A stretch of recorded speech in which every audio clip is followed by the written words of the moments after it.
À la lecture du testament de la famille, mon oncle a dit, « Tu n'étais que son cas de charité. Mon cousin Harry, il ne t'a toléré que par pitié. » Je suis restée silencieuse.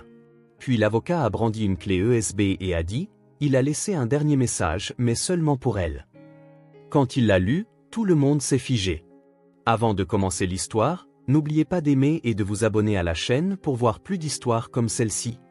Lors de la lecture du testament de mon grand-père, mon oncle s'est penché vers moi, a baissé la voix et a dit, « Tu n'étais que son cas social. » Je l'ai ressenti comme une gifle.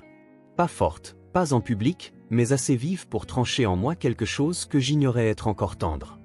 Ma cousine Tessa, assise à seulement 2 sièges de là dans une robe en soie trop vive pour un enterrement, a ri sans même lever les yeux de son téléphone.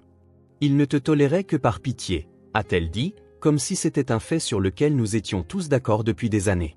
Je n'ai rien dit. Je n'ai pas bronché. C'était la règle dans cette famille. Le silence est une armure, et parler, c'est s'exposer à se faire détruire. J'avais appris cela très tôt. Nous étions réunis autour de l'immense table de la salle à manger du domaine de mon grand-père. Du chêne massif, plus longue que nécessaire, entouré de vieux portraits de famille qui ressemblaient davantage à des peintures à l'huile d'inconnu. La pièce sentait le produit à polir au citron et l'attention. Mon oncle Calvin était assis en bout de table, comme s'il en était déjà le propriétaire.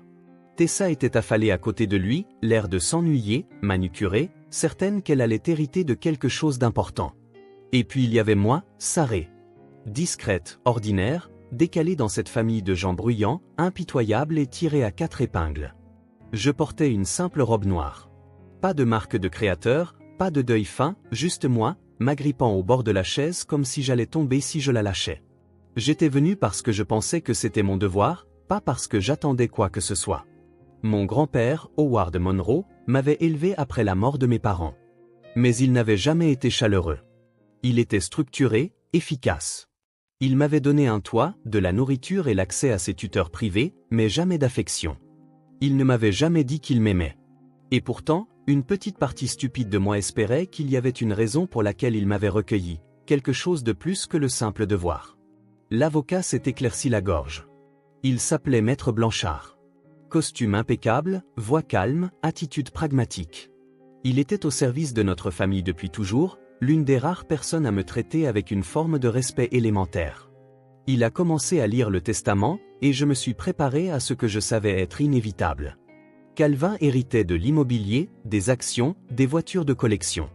Tessa recevait un fonds en fiducie et des bijoux ayant appartenu à notre arrière-grand-mère. Le ton était professionnel, sans émotion. J'attendais mon nom. Rien. Puis Maître Blanchard a marqué une pause, juste une seconde, assez pour que l'atmosphère dans la pièce change.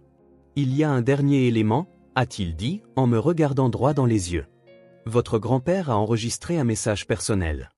Il ne doit être visionné que par une seule personne. Sarée Monroe. Toutes les têtes se sont tournées.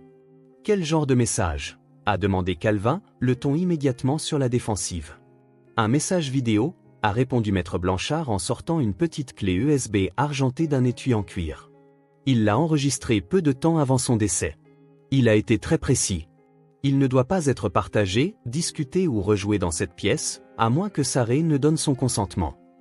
Tessa a levé les yeux au ciel. Vous plaisantez. Il lui a laissé une vidéo. C'est tout ce qu'elle a, Calvin n'a pas ri. Il m'a regardé comme si j'avais volé quelque chose. Et toujours, je n'ai rien dit. Je fixais juste la clé USB. Mes mains étaient sur mes genoux, serrées si fort que je ne sentais plus mes doigts. Je ne savais pas ce que le message allait dire. Une partie de moi ne voulait pas l'entendre. Pas devant eux. Pas si cela confirmait ce qu'ils disaient, que je n'avais jamais été plus qu'une ombre dans cette maison. Mais quelque chose dans l'expression de Maître Blanchard m'a arrêté. Il ne me regardait pas avec pitié. Il avait l'air assuré, comme si cela comptait, comme s'il savait que cela comptait. J'ai hoché la tête une fois. Il a inséré la clé USB dans l'ordinateur portable. Le silence s'est fait dans la pièce. Pas un silence respectueux, un silence suspicieux. On pouvait sentir tout le monde retenir son souffle, attendant un signe que c'était une blague, que j'allais être à nouveau humilié.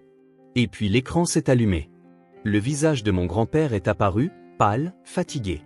Mais ses yeux étaient clairs, et les premiers mots qu'il a prononcés furent « Sarée, si tu entends ceci, c'est que je suis déjà parti. » mais il y a des choses que tu dois savoir. La pièce entière s'est figée.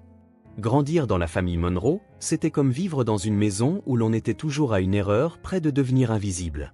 C'était grandiose, rempli de lustres, de musique de piano au dîner et d'invités qui portaient des vêtements de créateurs comme des armures. De l'extérieur, tout semblait parfait. À l'intérieur, c'était froid. Je m'appelle Sarah Monroe. Je ne suis pas né dans cet héritage. Mes parents, Rebecca et James, sont morts dans un accident de voiture quand j'avais 12 ans. Il ne restait personne pour me prendre en charge. Alors mon grand-père, Howard Monroe, est intervenu. Il n'a pas dit grand-chose le jour où il m'a amené dans son domaine.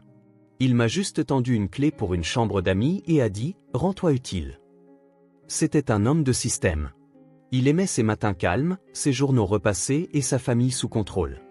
Il a payé pour mon éducation, m'a nourri et n'a jamais haussé la voix. Mais il ne m'a jamais appelé sa petite fille. Pas une seule fois. La seule fois où je l'ai vu sourire, c'est lorsque ma cousine Tessa a été acceptée dans une académie privée hors de prix. C'était le genre de fille qui avait son nom brodé sur ses vêtements, qui levait les yeux au ciel en parlant aux domestiques, qui ne m'adressait la parole que lorsqu'elle avait besoin de quelqu'un pour la couvrir. Son père, Calvin, mon oncle, n'était pas mieux. Il dirigeait l'empire commercial Monroe depuis que mon grand-père avait pris sa retraite. Et dès mon arrivée, il a clairement indiqué que je n'étais pas de la famille. J'étais une âme errante qu'on avait recueillie. Le rappel d'une tragédie qu'il n'avait jamais désirée. Pourtant, je faisais profil bas. J'ai étudié dur. J'ai obtenu mon diplôme en avance.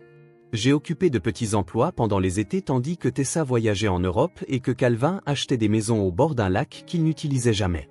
J'étais reconnaissante, même quand ça faisait mal.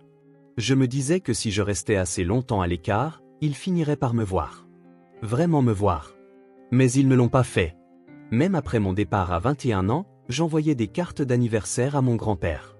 Je lui rendais visite quand je le pouvais. J'apportais des courses quand je savais que le personnel était en congé. Il ne l'a jamais demandé, ne m'a jamais remercié non plus. Il se contentait de hocher la tête une fois et de retourner à ses mots croisés. Quand il est décédé, je n'ai pas pleuré comme je pensais le faire. J'ai eu l'impression que quelque chose d'ancien s'était enfin immobilisé. Les funérailles étaient de bon goût, coûteuses, pleines de gens qui le qualifiaient de légende et de force de la nature. Je me tenais à l'arrière, non pas parce que je me cachais, mais parce que personne ne m'a offert de siège près de la famille. Non que j'en attendisse un. 2 semaines plus tard, j'ai reçu l'email de Maître Blanchard, l'avocat de la famille, formel comme toujours. Il demandait ma présence au domaine Monroe pour la lecture du testament. J'ai hésité à y aller. Je savais déjà ce qui allait se passer. Calvin aurait tout. Tessa aurait assez pour rester suffisante pendant encore une décennie. J'aurais droit à une tape sur l'épaule et un mot gentil, si tout allait bien. Pourtant, je me suis présenté. Je portais une robe noire que j'avais mise une fois à un dîner de remise de bourse. Je me suis maquillé comme une armure, j'ai gardé mes cheveux attachés, sans fioritures, sans place pour l'espoir. Quand je suis entré dans le domaine, tout semblait identique. Même parquet sombre, même odeur de laiton poli et de fleurs fanées. Les peintures sur les murs observaient comme si elles attendaient que quelqu'un les déçoive. Maître Blanchard m'a accueilli à la porte. Il était poli, son visage illisible. Calvin était assis au bout de la table, sa Rolex captant la lumière alors qu'il tapotait le bois avec impatience. Tessa faisait défiler son téléphone comme si tout cet événement était une perte de temps. Personne n'a levé les yeux quand je suis entré. Personne ne m'a salué. J'ai pris un siège vers le milieu de la table, pas assez près pour prétendre que j'appartenais à la famille, mais pas assez loin pour avoir l'air de me cacher. Je n'étais pas là pour mendier quoi que ce soit. Je voulais juste entendre les derniers mots de l'homme qui m'avait élevé, même si ces mots ne m'étaient pas destinés. Les chaises ont grincé. Maître Blanchard a ouvert le dossier, et tout ce que je pensais savoir sur cette famille a commencé à se fissurer. La lecture du testament a commencé comme une transaction. Pas de larmes, pas de sentiments, juste la voix calme de Maître Blanchard fendant le silence de la pièce. Je suis resté parfaitement immobile pendant qu'il dépliait les documents juridiques devant lui et commençait à lire.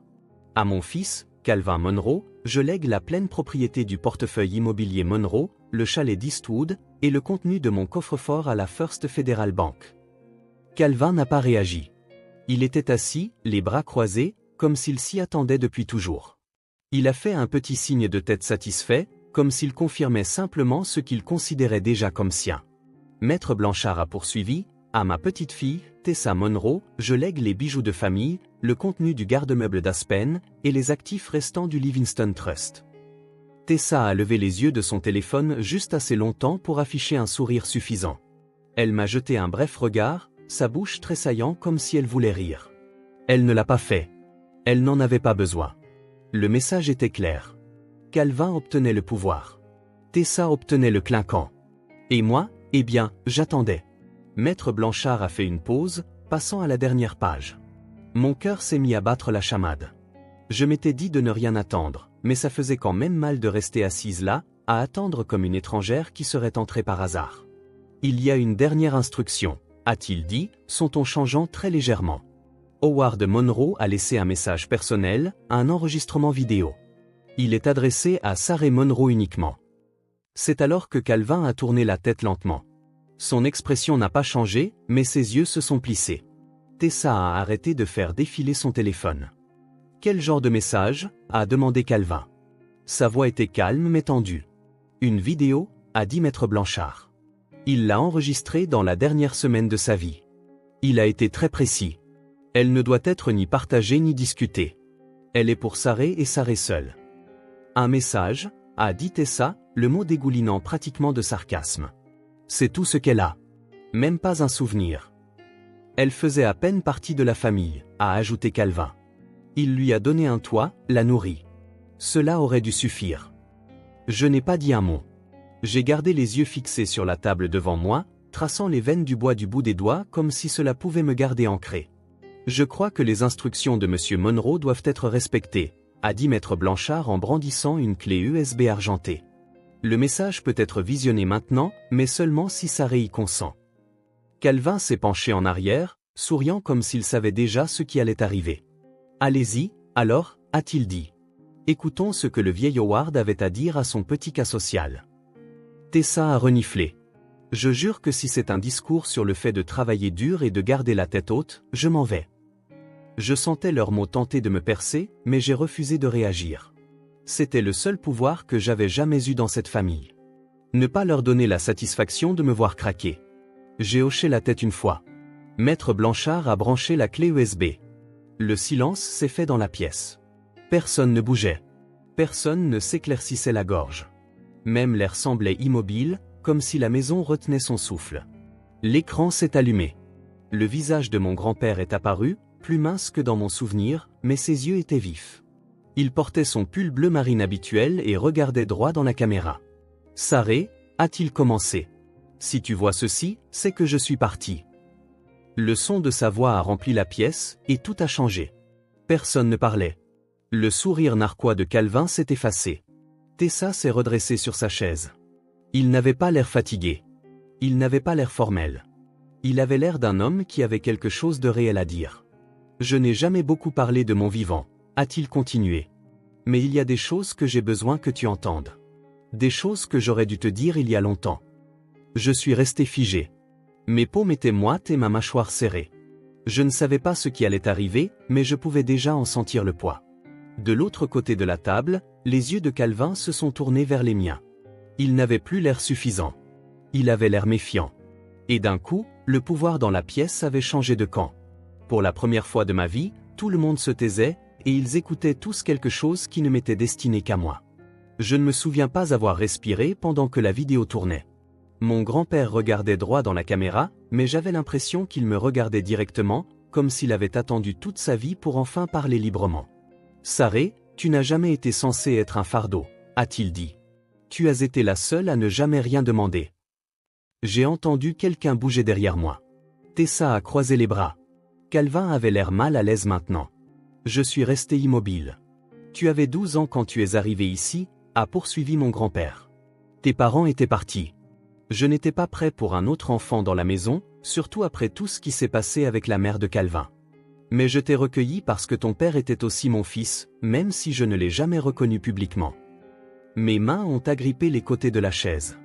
Je sentais mon pouls dans mes oreilles. Il y avait un bourdonnement, mais je n'ai pas détourné le regard de l'écran. « Oui, Sarah, ton père, James Monroe, était mon fils. Je l'aimais, mais il n'était pas né dans le mariage. C'était les années 60. Les choses étaient différentes à l'époque.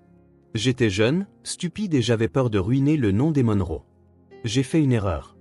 J'ai laissé la société dicter quel genre de père j'étais autorisé à être. Un hoquet s'est échappé de Tessa. Calvin n'a rien dit, mais son visage devenait rouge. Je n'ai pas élevé James. Je lui ai manqué. Et quand il est mort, j'ai vu une seconde chance en toi. Je ne pouvais pas dire les mots. Je ne savais pas comment être ouvert. Mais j'observais. Je te voyais tous les jours. J'ai vu à quel point tu travaillais dur. Je t'ai vu mettre cette famille en premier alors que personne n'a jamais fait la même chose pour toi. Mes yeux brûlaient, mais j'ai retenu mes larmes. Je ne pouvais pas pleurer ici. Pas encore. Pas devant eux. Tu as couvert Calvin quand il a pris des fonds de l'entreprise pour renflouer cette start-up qui a échoué. Je suis au courant. Tu as payé une partie des frais de silence du comptable avec ton propre fonds d'études. Il y eut un bruit sec, la chaise de Calvin raclant le sol alors qu'il s'asseyait plus lourdement. Il me regardait maintenant comme si j'étais une étrangère. Tessa avait l'air confuse. Je ne t'ai pas protégée comme j'aurais dû, a dit mon grand-père. Je t'ai laissé être traitée comme une invitée dans ta propre maison. C'est ma plus grande honte. Alors, j'ai fait la seule chose que je savais pouvoir faire une différence, même après mon départ. Maître Blanchard a mis la vidéo sur pause. J'ai cligné des yeux, confuse. Il y a plus, a-t-il dit en se levant lentement. Mais avant de continuer, je dois déclarer quelque chose pour le procès-verbal. Il a sorti de sa mallette un mince dossier noir. Il y a plusieurs années, M. Monroe a entamé une procédure d'adoption légale. Elle a été finalisée. Sarah Monroe, aux yeux de la loi, sa fille. Elle est son unique héritière directe. Calvin s'est levé. C'est une blague, a-t-il dit, la voix montant. Il était sénile. Ce n'est pas vrai. Cela n'a jamais été mentionné. Maître Blanchard n'a pas sourcillé. Il a déposé la demande lui-même. Il y a des signatures notariées. C'est contraignant. Tessa me fixait comme si elle essayait de retraiter chaque conversation que nous avions jamais eue. Calvin s'est penché en avant, agrippant le bord de la table. « Tu savais pour ça » a-t-il exigé. « Non » ai-je dit, ma voix stable. « Je ne le savais pas. » Et c'était la vérité. Je n'ai jamais rien su de tout cela. Je n'avais jamais imaginé qu'il entreprendrait des démarches légales pour me reconnaître comme sienne. Je pensais que j'étais juste quelqu'un qu'il gardait par culpabilité. Mais maintenant, tout le fondement de mon identité était en train de basculer. Maître Blanchard a poursuivi. En tant qu'héritière légale, Sarah détient désormais le contrôle majoritaire de Monroe Enterprises. La résidence principale du domaine et les droits de vote de l'entreprise lui sont transférés conformément au dernier testament d'Howard Monroe. L'air semblait lourd. Tous les yeux dans la pièce étaient sur moi. Pas avec pitié, pas avec amusement, mais avec quelque chose de plus proche de la peur. Je n'étais plus la fille dans le coin. J'étais la fille, l'héritière, la seule personne à qui Howard Monroe avait tout confié. Je me suis retourné vers l'écran. Le visage de mon grand-père restait immobile, figé en pleine pensée avant que le dernier segment ne soit joué. J'ai hoché la tête. Continuez à jouer. Parce que maintenant, j'avais besoin de tout entendre. Maître Blanchard a relancé la lecture, et la voix de mon grand-père est revenue. Son ton était stable, mais il y avait quelque chose de différent maintenant, quelque chose de plus lourd. Il ne se contentait pas de laisser des instructions. Il disait la vérité pour la première fois. J'ai bâti Monroe Enterprises avec un seul objectif en tête, l'héritage. Je pensais que cela signifiait la richesse, les propriétés, le nom Monroe sur les bâtiments. J'avais tort. Il a pris une respiration. Pas par faiblesse, mais par délibération. L'héritage ne réside pas dans les choses que nous laissons derrière nous. Il est dans les personnes que nous façonnons et celles que nous choisissons quand le monde dit de ne pas le faire. Sarah, tu n'as jamais été simplement quelqu'un que j'ai recueilli. Tu as été ma seconde chance. J'ai manqué à ton père. Je ne méritais pas le droit d'élever son enfant. Mais tu m'as donné cette chance quand même. Calvin s'était renfoncé dans sa chaise, la mâchoire serrée, les yeux sombres. Il n'était plus en colère. Il était en train de se décomposer. Tessa fixait l'écran comme si elle regardait un étranger prononcer les mots de son grand-père. « Tu as été la seule dans cette famille à ne jamais me mentir », a poursuivi mon grand-père. « Tu n'as jamais utilisé mon nom pour avancer. Tu ne m'as jamais demandé de faveur ni essayé de manipuler mes décisions. Tu as mérité tout ce que tu as, et je me suis assuré que personne ne pourrait te le prendre. » Ma gorge s'est nouée. Chaque souvenir refluait par vagues, étudier seul la nuit pendant que Tessa faisait la fête, sauter des repas pour économiser de l'argent quand j'avais trop honte pour demander de l'aide, réparer moi-même l'évier qui fuyait parce que le personnel ne s'en souciait pas. Je pensais que personne ne l'avait remarqué, mais lui, si. Je sais que cela va les mettre en colère, a-t-il dit simplement. Qu'il en soit ainsi. Ils ont eu mon attention toute leur vie. Toi, tu as eu mon respect. C'est pourquoi je t'ai laissé les parts majoritaires de Monroe Enterprises. Toutes les décisions exécutives nécessitent désormais ton approbation. Tu n'as plus besoin de jouer selon leurs règles. C'était dit. Les mots flottaient dans l'air. Indéniable. Calvin a bougé sur son siège comme si la pièce était soudainement devenue trop petite. Son empire, ses salles de conseil, ses réunions. Tout m'appartenait maintenant. Tessa avait l'air perdu, l'arrogance disparue de son visage. Mon grand-père s'est légèrement penché en avant sur l'écran, sa voix plus basse, plus personnelle. Ne perds pas de temps à leur prouver ta valeur. Tu l'as déjà fait. Avance. Prends ce qui t'appartient. Tu étais l'avenir de cette famille dès l'instant où tu as franchi ma porte il y a 12 ans. J'étais juste trop fier pour le dire. Il a baissé les yeux un instant, et quand il les a relevés, sa voix s'est adoucie. S'il y a une chose que je veux que tu retiennes, c'est celle-ci, tu n'as jamais été un fardeau. Tu as été ma rédemption. L'écran est devenu noir. Personne n'a bougé. Pas un murmure, pas un souffle. J'ai regardé la table devant moi, puis de l'autre côté vers Calvin. Son visage s'était durci en quelque chose d'illisible. Il ressemblait à un homme qui venait de voir tout ce qu'il avait construit être remis à quelqu'un qu'il n'avait jamais considéré comme digne. Maître Blanchard s'est éclairci doucement la gorge. Ceci conclut le contenu de la dernière déclaration de M. Monroe. Calvin s'est levé lentement, mais sa voix portait. Nous allons contester cela. Vous êtes libre de le faire, a répondu Maître Blanchard. Mais je vous suggère de lire les statuts de l'entreprise que votre père a révisés au printemps dernier. Il a nommé Sarré comme PDG successeur par écrit. C'est déjà déposé auprès du conseil d'administration. La transition a commencé. Tessa a regardé de lui à moi. Sa voix était basse, incertaine. Tu savais pour ça? Non, ai-je dit. Je ne le savais pas. Et je le pensais. Je n'avais aucun plan, aucun stratagème, aucune ambition secrète. Tout ce que j'avais toujours voulu, c'était avoir le sentiment d'appartenir à quelque part. Maintenant, sans crier gare, je détenais les clés de tout ce qu'ils pensaient être à eux. Je me suis levée. Je me sentais tremblante, non pas de peur, mais sous le poids d'être enfin vue. Je n'ai pas parlé par dépit. J'ai parlé parce qu'il était temps. Vous avez très clairement montré que je n'avais pas d'importance, ai-je dit, en les regardant tour à tour. Maintenant, vous allez devoir apprendre à vivre avec le fait que j'en ai. Et puis je suis sorti de la pièce, non pas parce que j'avais quelque chose à prouver, mais parce que pour la première fois de ma vie, je n'avais pas besoin de rester et d'écouter. Je ne suis pas retourné dans la maison après ce jour. J'ai quitté le domaine et marché jusqu'à ma voiture sans regarder en arrière. L'air extérieur était vif, du genre qui vous fait mal aux poumons d'une bonne manière. Je me suis assise au volant, j'ai fermé les yeux et j'ai respiré pour la première fois depuis ce qui me semblait être des années. Il ne s'agissait pas de l'entreprise. Il ne s'agissait même pas de l'argent.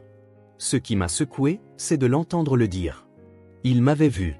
Mon grand-père, qui n'avait jamais dit une seule fois qu'il m'aimait, m'avait laissé la vérité. Dans cette pièce pleine de gens qui passaient leur vie à mesurer la valeur, le pouvoir et l'héritage, j'avais enfin quelque chose de réel. J'avais un nom qui signifiait quelque chose. Pas parce que c'était Monroe, mais parce qu'il m'avait choisi. Au cours des semaines suivantes, tout a changé. Maître Blanchard s'est occupé de la logistique. Il était efficace et direct, prenant souvent des nouvelles mais sans jamais être intrusif. Le conseil d'administration de l'entreprise a programmé une session d'urgence pour confirmer la transition. Calvin n'y a pas assisté. Il a envoyé son avocat à la place, qui a livré une pile de documents tentant de geler le transfert de contrôle. Cela a échoué. Howard Monroe avait été méticuleux. Tessa a posté un vague message sur les réseaux sociaux à propos de la trahison et des politiques familiales. Je n'ai pas répondu. Je n'en avais pas besoin. Elle a appelé une fois, a laissé un message vocal qui a commencé par une fausse gentillesse et s'est terminé par un ressentiment amer. Je l'ai supprimé. J'ai déménagé dans un appartement plus petit, plus près du bureau, non pas parce que je le devais, mais parce que je voulais un espace qui soit à moi. Pas de portrait sculpté, Pas de tapis anciens, juste des lignes épurées, de la lumière et le son de ma propre voix quand je parlais à voix haute. Le premier jour où je suis entré chez Monroe Enterprises, en tant qu'actionnaire majoritaire officiel, la réceptionniste m'a regardé comme si elle attendait quelqu'un d'autre. J'ai donné mon nom et j'ai vu ses yeux s'écarquiller légèrement avant qu'elle ne se lève pour m'ouvrir. Le bureau était rempli de gens qui ne connaissaient mon nom que de loin. Je pouvais sentir la curiosité, le doute, les calculs silencieux. Mais j'ai continué à marcher. Je me suis souvenu de ce qu'il avait dit. Ne perds pas de temps à prouver ta valeur. Je n'étais pas là pour impressionner qui que ce soit. J'étais là pour diriger. En privé, j'avais encore des questions. Pourquoi ne me l'a-t-il pas dit plus tôt? Pourquoi ne m'a-t-il pas traité différemment de son vivant? Pourquoi a-t-il fallu la mort pour être enfin reconnu? Je n'ai pas toutes les réponses. Je ne les aurai probablement jamais, mais j'apprends à vivre avec ça. Un mois après la lecture du testament, j'ai visité sa tombe. Je n'ai apporté aucune fleur, juste une lettre que j'avais écrite la veille. Elle n'était pas pleine de pardon ou d'amertume. Elle était honnête. Je l'ai remercié d'avoir enfin dit la vérité. Je lui ai dit que je prendrais soin de ce qu'il avait laissé derrière lui. Pas pour son héritage, mais parce que je savais comment reconstruire les choses qui étaient brisées. Je l'avais toujours su. J'ai laissé la lettre au pied de la pierre tombale et je suis resté là jusqu'à ce que le vent se lève. Puis je me suis retourné et je suis parti. Parfois, j'entends encore leur voix. La moquerie de Calvin, le rire de Tessa, l'écho de 1000 petits rejets qui se sont accumulés au fil des ans. Mais ils ne piquent plus de la même manière. Je ne bronche pas. Je ne me recroqueville pas. J'ai construit ma propre voix maintenant. Je l'utilise dans les réunions, dans les salles de conseil, dans des endroits où les gens me regardaient autrefois de haut. Je ne suis plus la fille discrète dans le coin. Je suis la fille d'Howard Monroe. Pas seulement de nom, mais de droit. Et plus que cela, je suis Sarré, pleinement, sans excuse. La leçon de tout cela est simple. Parfois, les personnes qui vous blessent le plus sont celles qui ne vous ont jamais vraiment vu. Mais quand quelqu'un le fait enfin, quand quelqu'un choisit de vous laisser la vérité au lieu de simples choses, cela change tout. Cela n'efface pas la douleur. Cela ne répare pas le passé, mais cela vous donne le pouvoir d'écrire la suite vous-même. Et j'ai l'intention de bien l'écrire. Merci d'avoir écouté mon histoire. Si elle vous a parlé, si vous vous êtes déjà senti négligé, sous-estimé ou comme si vous n'étiez pas à votre place, j'espère que cela vous a rappelé que votre valeur n'est pas définie par ce que les autres vous donnent. Elle est définie par ce que vous survivez et qui vous devenez après. Si cette histoire vous a ému, s'il vous plaît, aimez la vidéo, partagez-la avec quelqu'un qui a besoin de l'entendre, et laissez un commentaire pour me dire ce que vous en pensez ou pour raconter votre propre histoire. Je lis chacun d'entre eux, et j'adorerais avoir de vos nouvelles. Et si vous voulez plus d'histoires vraies qui explorent en profondeur la vérité familiale et la résilience, abonnez-vous à la chaîne et activez les notifications pour ne jamais manquer une vidéo. Merci d'avoir été là. On se voit dans la prochaine.